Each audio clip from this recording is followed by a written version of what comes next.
জিভে জল চলে আসার মতো একটি রেসিপি এটি। আজকে একটি মিনি ব্লগ নিয়ে আমি হাজির হলাম। হ্যালো এভরিওয়ান, কী অবস্থা সবার? কি দেখে জিভে জল চলে আসছে, তাই না? আসলেই আমি আবার এখন ভিডিও এডিট করতে গিয়ে আমার জিভে আবার জল চলে আসলো। এত মজার এই খাবারটি, আসলে মাঝে মাঝে মাছ মাংস খেতে খেতে রুচিটাই নষ্ট হয়ে যায়।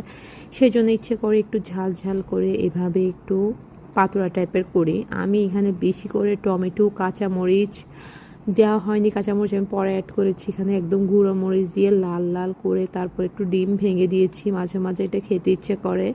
এখান দিয়ে ডাল হচ্ছিল। ডাল আমি পরে একটু পানি অ্যাড করব, কেন এখানে বেশি থলথলে টাইপের দেখতে পাচ্ছ তোমরা।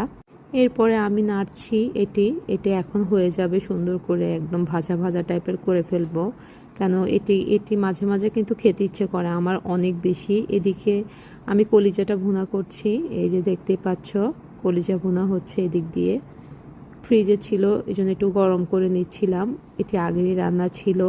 আর আমি এখানে অলিভ অয়েল তেল দিয়ে এখানে ডালটা বাগার দিয়ে দিব।